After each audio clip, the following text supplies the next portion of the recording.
Welcome to the Newark Collabcast, a show where the success is shared and never a surprise. This podcast is a production of the Newark campus, which houses both Central Ohio Technical College, or COTC, as you're probably familiar, and the Ohio State University at Newark. My name is Blake Baker. I am the host of this great program and the marketing writer on this great campus. Now, our cost-shared setup here at Newark is pretty unique. The way that resources are consolidated between both institutions and made accessible to all campus students is remarkable and relatively unmatched, at least in the state of Ohio. Those resources wouldn't be available without the money that goes toward them. That money, by and large, wouldn't be available without our tremendously generous donors. And the long-standing symbiotic relationships with those donors wouldn't be possible without our campus's advancement department. So, today, we've invited a powerhouse pair of fundraisers/relationship builders who represent the Office of Advancement. As leaders on campus and liaisons for this community, they have insight into the future of these institutions and a central role in shaping it. They're here to discuss all of that and more, so let's go. Introducing Kim Mano, Senior Director of Advancement. Kim, welcome. Thank you, Blake. And also Becky Clausen, Assistant Director of Advancement. Becky, thanks for being here. Yeah, thank you so much. And worth mentioning, we are missing the third member of your team. Laura Walsh is the Advancement Office Associate, and at the time of recording, she is on a nice long vacation to Hawaii. Color me jealous, certainly. But while she's soaking in the island sun, we are thankful that you two can help shine some light on what exactly it is you do on and for our campus. Let's start with the name. It hasn't always been called the Office of Advancement, as far as I understand, and actually I think it was a rather recent change that you ended up with that terminology. Why did you all determine that advancement is the most appropriate term to describe what you do? Well, when I started here at the campus in 2010, we were called the Development Office. I think there was a general sense that development in higher education did encompass fundraising, alumni relations, community outreach, that type of work. And oftentimes people would ask me if they didn't understand what the development office did. They'd say, "Oh, what do you develop?" Or we would even get calls from telemarketers about things that had nothing to do with our work because people didn't understand what kind of development work we were doing. And I believe there was kind of this notion over time to change it to the Advancement Office. It was definitely a big thing in higher education. The Ohio State University in Columbus changed from the Development Office to the Advancement Office. And now I think it's a lot easier when people ask us what our office does. We are really working to advance the mission of our institution, whether that's through fundraising for student scholarships or new buildings or academic support initiatives, advancing it through the work and the engagement of our alumni or community partners. So I do think it's more representative of the work that we do to call it the Advancement Office. I think it's a great all-encompassing overview to get us started and kind of set the table for all of that. And what the efforts to advance all of that serves everybody on campus here. Why is that so important? Why, in your mind, is it imperative that the Office of Advancement operate under this cost-shared structure? I think we have so many supporters in our community, whether they're alums of either school, whether they're workforce development partners, elected officials. The fact that we are working for both Central Ohio Technical College and Ohio State-Newark allows our donors to work with one office to make a donation to either school. It means that as we share the campus, both schools sharing this campus, we are not in competition with one another. We're not trying to work for the betterment of one school over the other. And I do think when you have co-located systems, which we obviously do all through the state of Ohio, it does mean because they don't have that kind of relationship that they are in competition not only for students, but for donors, for resources. And we kind of approach it differently. So we are not in competition between our two schools. We are working for the benefit of both of them, which I think is really a great advantage, not only for the campus, but also for our local community.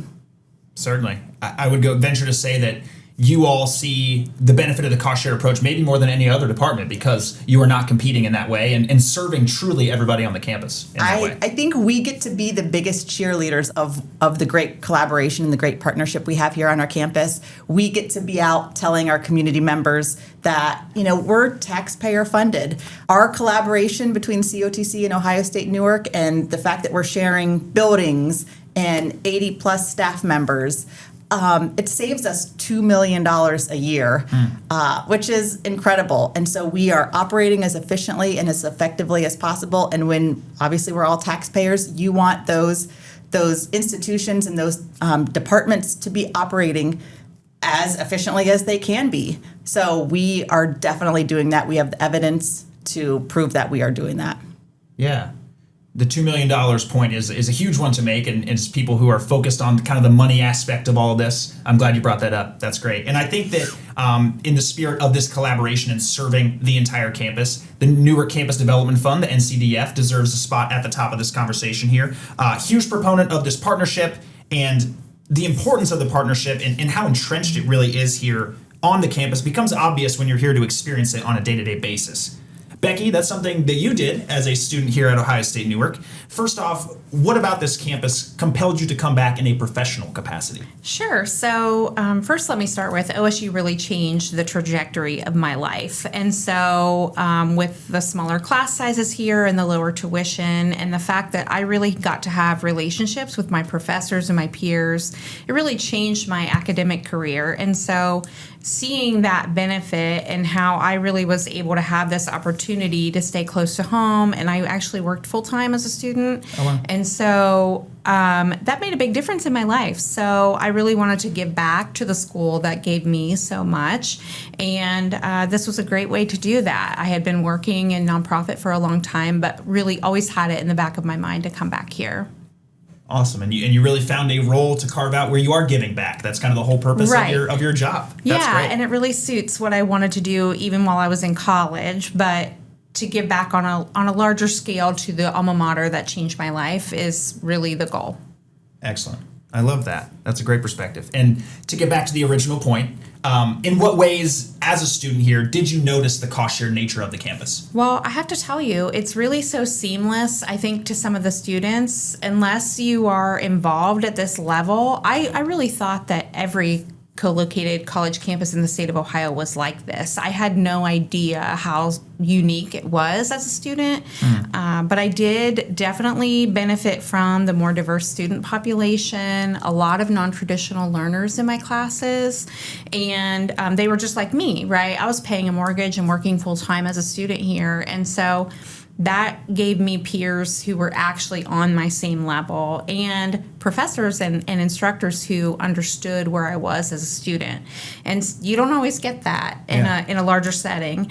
And so I really appreciated that. And then I benefited as a student because I needed a CPR course for my job, and I got to take that from COTC because I was here all the time. Yeah. So it really, I really got to experience both institutions as a student. Yeah. And what you're describing, too, about your situation there sounds like a lot of COTC students as well, working full-time, paying a mortgage, potentially a family and things like that. This campus is here for everyone when it comes to that. And this campus has a definite charm to it, obviously one that enticed you back. And the ways that your office kind of divvies up all the resources you help attain has worked like a charm. Kim, how does your office ensure that the donations you all receive are being shared as equally as possible between the two institutions here? I would say we are probably more focused on trying to align our donors' interests and passions with opportunities on our campus that they can support. So we're not necessarily trying to keep things as equal as we can between both schools. We are influenced by what we know our donors' intentions and interests to be. But we do have a great partner you mentioned earlier, the Newark Campus Development Fund. Yes. So NCDF is a separate 501c3 supporting organization for COTC and Ohio State-Newark. They house, dozens and dozens of scholarships for both schools. They have funds that support buildings, if we're doing a cost-shared campaign, fundraising campaign, say for building a new building like the John and Mary Alfred Center for Science and Technology, when we were renovating Founders Hall and renaming it Luella Hodges Reese Hall, those were two what we call cost-shared fundraising campaigns. So both schools obviously sharing those two buildings. NCDF is a great outlet for donors to make a commitment that will support both schools. So they could make one gift or one commitment to the Newark Campus Development Fund, knowing that their donation is going to be benefiting students at both schools. So they are a great partner to us. We work with them for all sorts of things. We recommend donors to make gifts that go to NCDF because instead of having to split donations between COTC and Ohio State-Newark, NCDF is a great tool for people to make one gift that supports both schools. Perfect. That's an awesome vehicle for all of that. And how often, or what is the balance, I guess, between a donor coming to you for a specific purpose, a specific scholarship, go toward a specific cause, as opposed to showing up with this amount of money for general campus needs? What does that dynamic and balance look like? I think usually when somebody is thinking about making a gift for the campus, they probably have something in mind. Yeah. A lot of times we're working with donors who want to start a new scholarship or maybe add to a scholarship.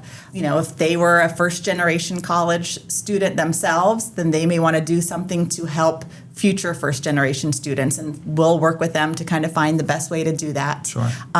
We've got donors who have very strong backgrounds in healthcare or the medical fields, and they may want to do things to help students that are pursuing a career path in healthcare. So we can work with them to find ways that would make it most meaningful for them and most impactful for our students.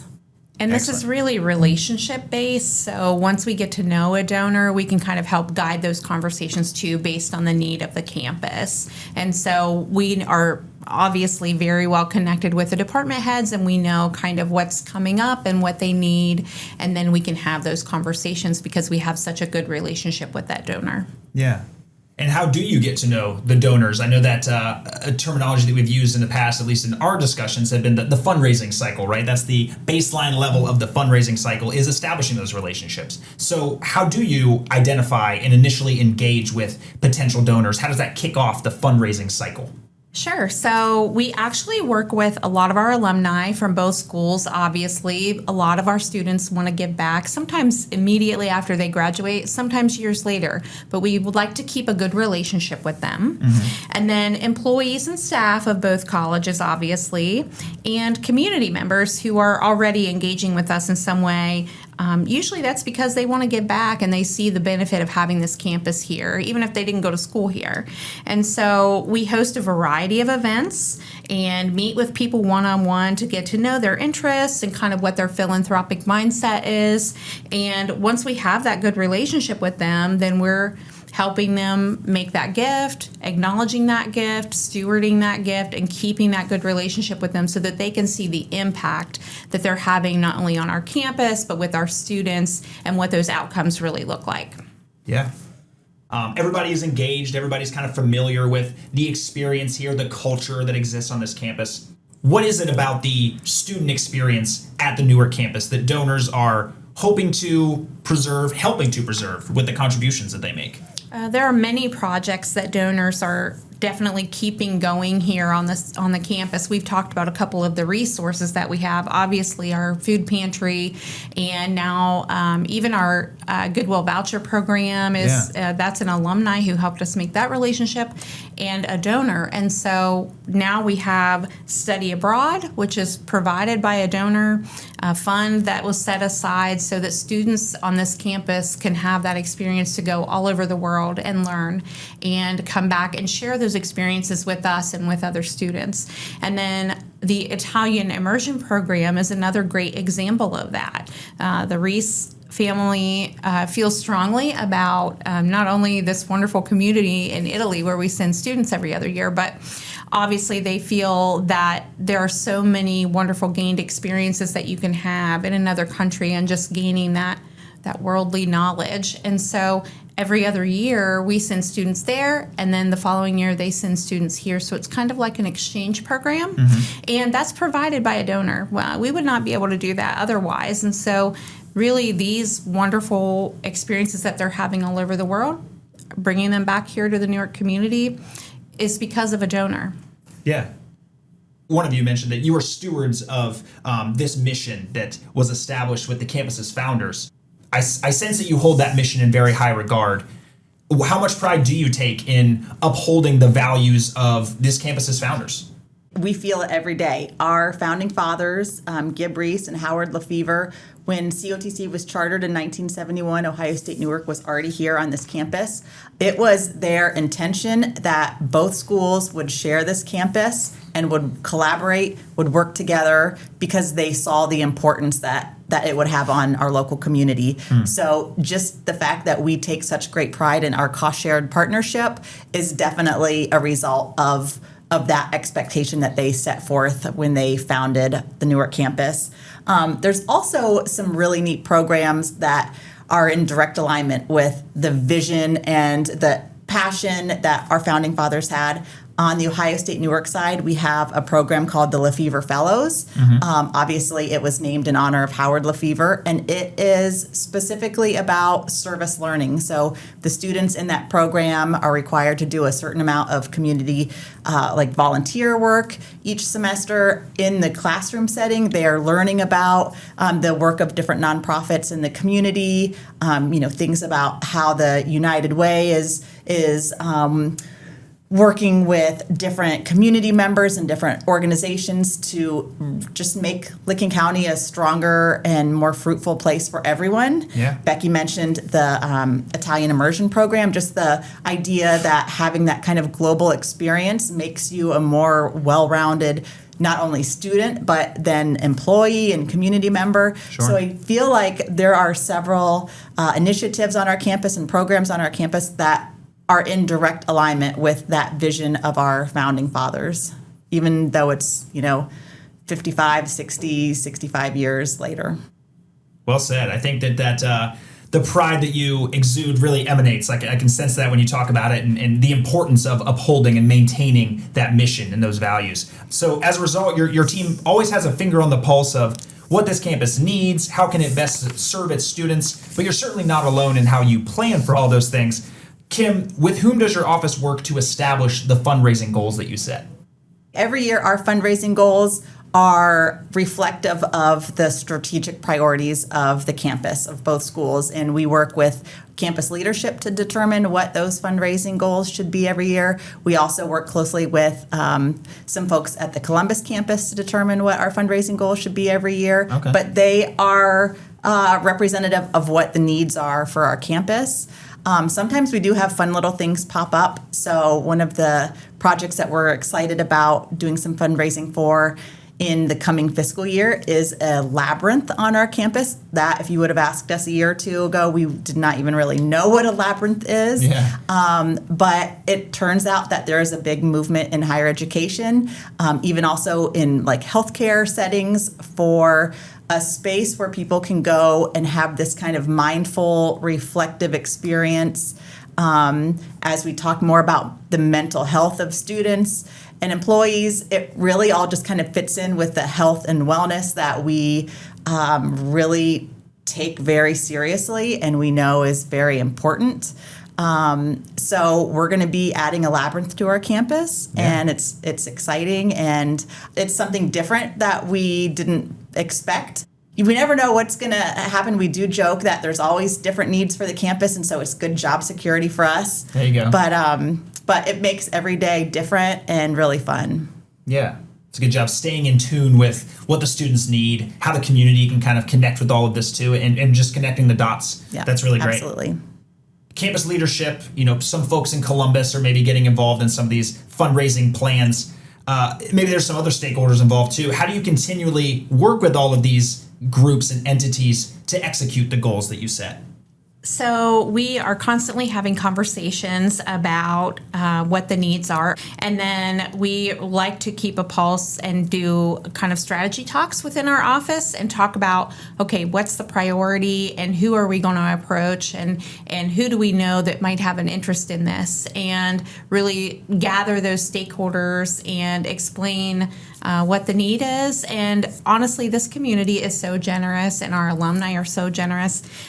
It makes it really easy to have these conversations in our community and talk about, look at this exciting thing we're doing, and they like to come to the table for those conversations and be part of that project. So we really talk about what our students are experiencing, and we give them an opportunity at events to hear directly from students. Yeah. And so that really helps to get us to where we need to be, because people are excited to see that impact.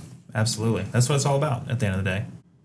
You know, this team, a little bit like the A team, loves to see a plan come together. You got lots of people involved in some of those to put things together. I think of, on the Ohio State side of things, the Time and Change campaign, which I believe was just last year, raised a record $5 billion with a B for the university, across the university. Ohio State-Newark contributed more than $20 million as a part of that initiative. Huge sums of money, clearly can make a huge difference when put to use properly. Becky, how is the money that your department helps to raise for this campus actually distributed and dispersed here? Sure. So I think it depends on which money we're talking about. So obviously capital campaigns are part of those larger fundraising goals. And so when we build buildings, obviously that's where the money goes. And that's a little bit different. But if you're looking at scholarship money and fund money and resource money, those things flow through different offices. Big shout out to Faith Phillips and her staff in Student Financial Services. They are continually working with us, and they are so good at what they do and making sure that we're spending all of those dollars that we have in scholarships and helping students not only to begin their academic career but continue it, and retaining those students in their programs. And that's, their wonderful work in Student Financial Services. And we also have Promise programs in our extended campus communities for COTC, and we work with the local foundations in Knox, Coshocton, and Licking County for those. So if you don't know what that is, if a student has a household income of $100,000 or less after their scholarships and Pell eligibility and that kind of thing, they'll go to school for free. So those are really important, and those relationships really are what make that possible. And then, of course, NCDF helps us. They house several of our scholarships, which we've talked about. And Faith Phillips also is helping to disperse those, but NCDF holds the funds and helps us to steward some of those gifts as well, and helps us engage some of those students from time to time. So it's really been a wonderful partnership. So really, it takes a team. Absolutely.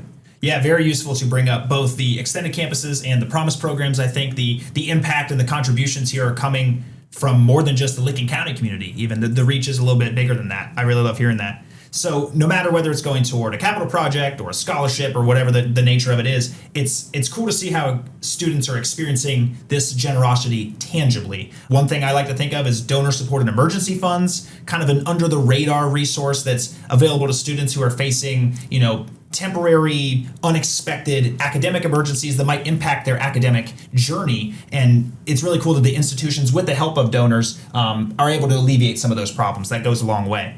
Obviously, scholarships is part of this discussion. Each institution this academic year, 2025-26, received more than $1 million in scholarship grants. Ohio State-Newark received $1.5 million, and that's coming on the heels of a record-breaking previous academic year as well. So we're seeing the students' future prospects and job possibilities expand, and the generosity from these contributions has helped the campus expand along the way as well. Kim, during your time here, in what ways have you seen this campus and its collection of resources grow?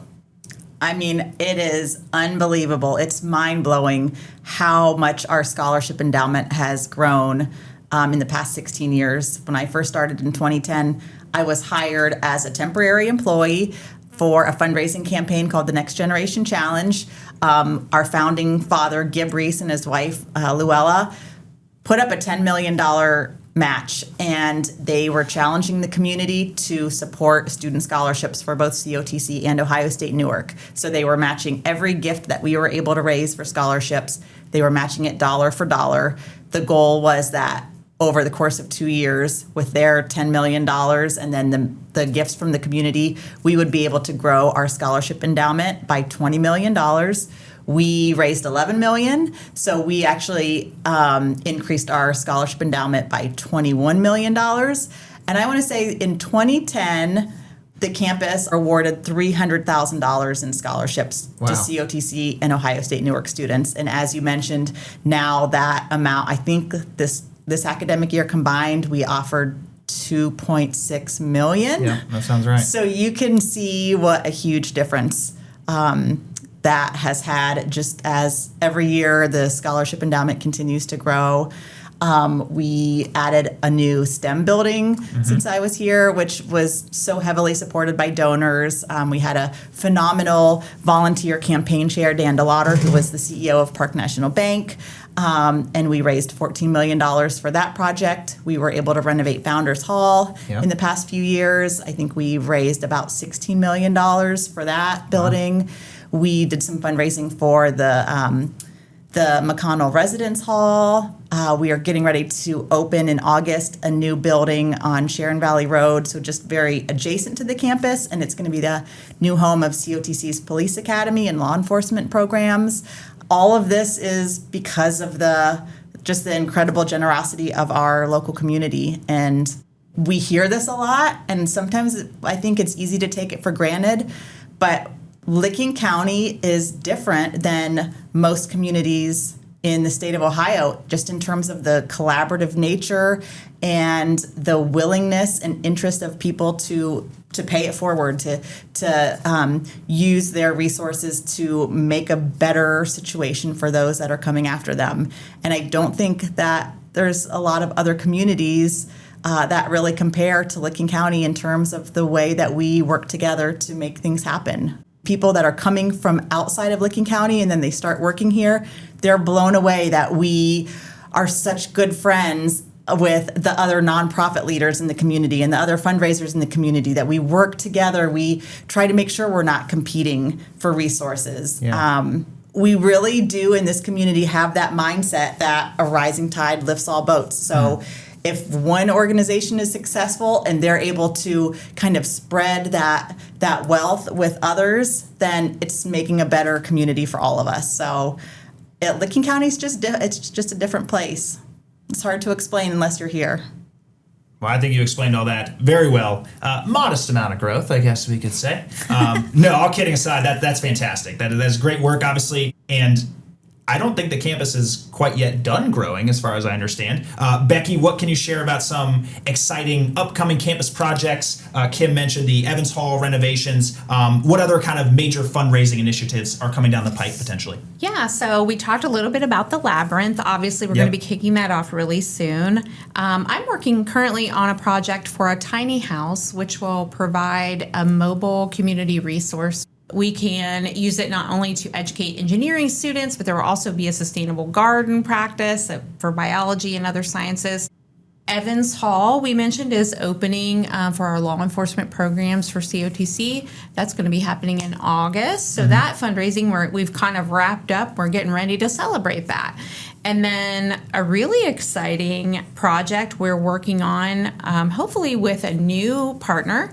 We are working on an esports team. Okay. So we will house, as part of student life, an esports facility, and so our students can participate in that. And it's not something that's in my wheelhouse particularly, but I've learned so much, and it looks really exciting for students to take part in. And then Lefevre Hall will soon be renovated, so we'll be working on a capital campaign for that. So there's always something going on in advancement. No doubt. You have teenage boys, right? You could pick up the gaming aspects of all this pretty easily. They're teaching me too. Yeah. I didn't realize how competitive it was. Oh, yeah. And actually people make a career out of it. So, I always thought my son was joking about that, but apparently not. Yeah, no, there's people that make a whole living based on that. You'd be surprised. It's amazing. That's great. And you all have made a living doing excellent work for this campus. Major kudos to the two of you and Laura for, helping to usher in all these campus updates when you talk about these projects, keeping all the donations rolling in for wherever they best fit. And it all kind of fits within the three main pillars of what you all do. So the first one, fundraising, we've definitely covered that one. Second pillar, alumni relations, definitely touched on that along the way as well. The third pillar, community outreach. I think that's one that I would love to expound on a little bit more here. You are the liaisons between the campus and the community after all. But I'm curious, what that really means, I guess. So you've talked about these different events on campus or off campus that you are involved in. Kim, what kind of campus and or community events are we talking about that the Office of Advancement is affiliated with? So probably the largest event, honestly, it might be the largest event in Licking County, is the Independence Day concert and fireworks that takes place on our campus every July 3rd. We have about 20 to 25,000 people that come to our campus for that event. Wow. It's always awesome. It's better when the weather is cooperating, but we have our outdoor amphitheater, so we host a few different musical entertainment acts there.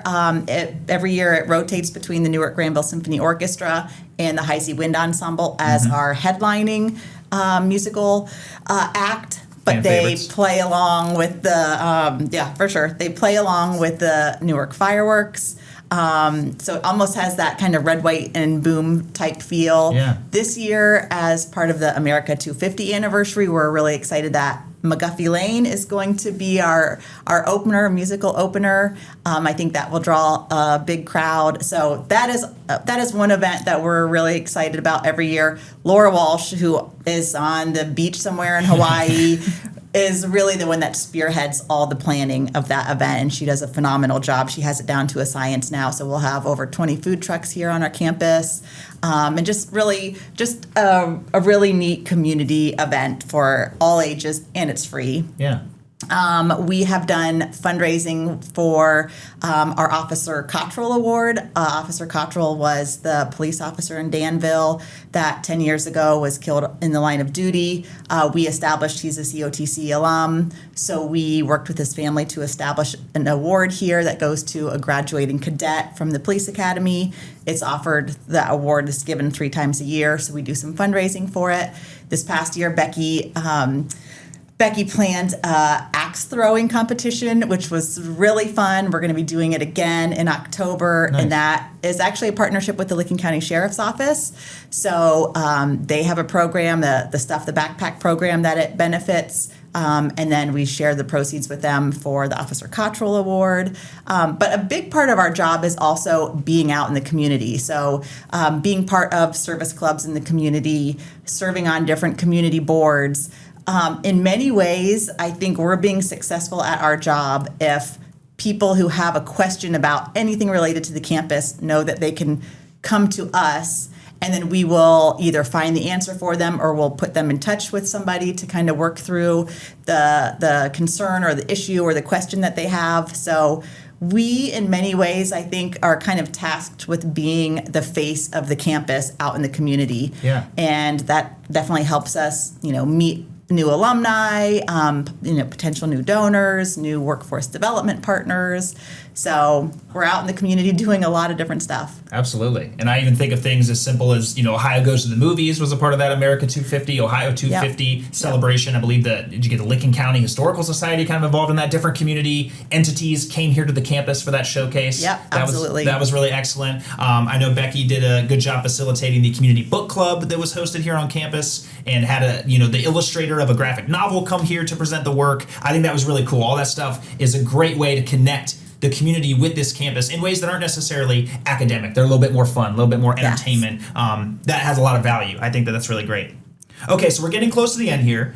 I hope our audience has been inspired by the great work your department does for this place. Maybe they're even inspired enough to make a contribution to the campus of their own. So Becky, if somebody wants to start a scholarship, become a donor somehow, whatever that contribution looks like for them, how can they get started? Sure. So I would say reach out to our office in Advancement, give us a call, and we would love to have a conversation with you. Obviously, like we've said many times today, have a relationship with you and really get to know where you want that gift to go and what that impact would look like. And so just give us a call in our office and we can start that conversation. Awesome. So a lot of this is related to the campus's support system, the campus supporters, because they play a pivotal role in our ability to, properly serve the students and reach out to the broader community in this region. But I want to finish this episode by bringing it back to the beneficiaries of all this benevolence. And that would be the students here who receive scholarships to keep furthering their education and as a result can kind of create a more prosperous future for themselves. I'm talking the community members who occupy spaces here on campus and rely on the passionate professionals that this campus develops. Those people are really at the heart of this place and what makes it special. So when we talk about this funding, these resources, and your team's efforts to make all that accessible, what is it about those groups that make them deserving of all these efforts and the work to make it so accessible to them? Becky, let's have you answer this final question first. Sure. So many of our students are making a difference right now in our community. I think that's what is so special about a regional campus is that they didn't just go off to school somewhere. They live here, they work here, they volunteer here. They're making a difference right now. Mm-hmm. These students are starting their own service clubs. They're doing so many things to make a difference not only in our campus community, but in the surrounding communities and even extended campus communities that we've talked about. So that's one thing that I think is so special about the students that we have here. Another thing is a good majority of our students are Pell eligible or first generation students who, really need that support and able to make this dream possible. Definitely. And so that really helps us in our job to say, you know what, these students are working really hard. Some of them are working to put themselves through school. Let's ease that burden a little bit. And so that's really something that we take pride in. And it just takes a few minutes to read some of these thank you letters from students when they receive a gift. That's something that our students do is write a thank you letter. And our office has the pleasure of reading those every year, and we disperse those to the donors as well. And all you have to do is read that letter and see just how wonderful our students are and the difference that they're making. And I think that's really special. And so we try to give that experience to our donors as well. Yeah. And this community, as I've said, I think many times today, is just so generous and giving. And they want to see our students succeed, and they want to see the campus succeed and all the wonderful assets that it brings to the community, like the labyrinth, for example. That's going to be something open to the entire community. So it really is not just a standalone campus. It's its own entity that really is connected all throughout our community. Yeah. Now, the community at large wants to see the students here grow within this community, stick around this community, thrive within this community, and all that's borne out in all these efforts. And I think the thank you letters are a really great way, hopefully, to feel that validation that all this is working. Kim, do you want to close it out for us by answering that same question? Sure. I will say what I think is so neat about our campus and our donor base is that they really understand that to help students succeed, it's not just academic support. It's not just financial support that they get through scholarships. Our students are accessing resources like the Student Food Pantry and emergency funds. A lot of times they are the most vulnerable student populations. If you're thinking overall higher education, they're the students that might need an extra helping hand, and our donors are there to provide that, which is really phenomenal. So we mentioned the Goodwill clothing voucher program. I think that's one example of working with one of our alums who is a CEO of Licking Knox Goodwill Industries. And we were seeing a need for students who, maybe they do have a scholarship and they have access to the Student Food Pantry, but they have a job interview or they have an internship and they don't have the professional attire to wear for that. And now they can go to the Student Life office, they can get a Goodwill voucher, go buy some professional attire that they can wear. It's leveling the playing field for them, so they're going into that experience with the confidence that they might not have otherwise. And all of these kind of like support systems that our donors are so creative in helping us kind of think to offer to students and to be able to support financially, I think is what sets our student experience here apart from other places. Absolutely. It truly takes a village, and I think that the donors, the campus supporters in this Licking County community and then branching out into Knox and Coshocton counties are doing a great job at welcoming people into their village and facilitating the good work that's coming from it.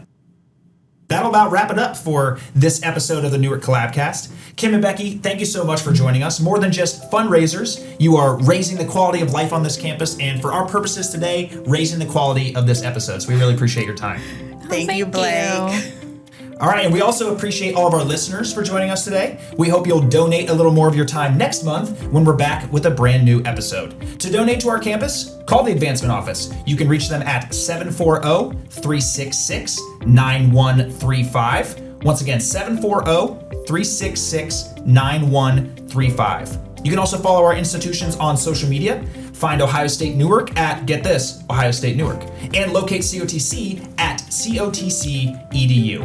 And for more info about our campus's cost-shared partnership, visit go.cotc.edu/55partnership or go.osu.edu/55partnership. That's all we got, folks. I'm Blake Baker, and that was the Newark Collabcast. Until next time, keep collaborating. Best believe that we will.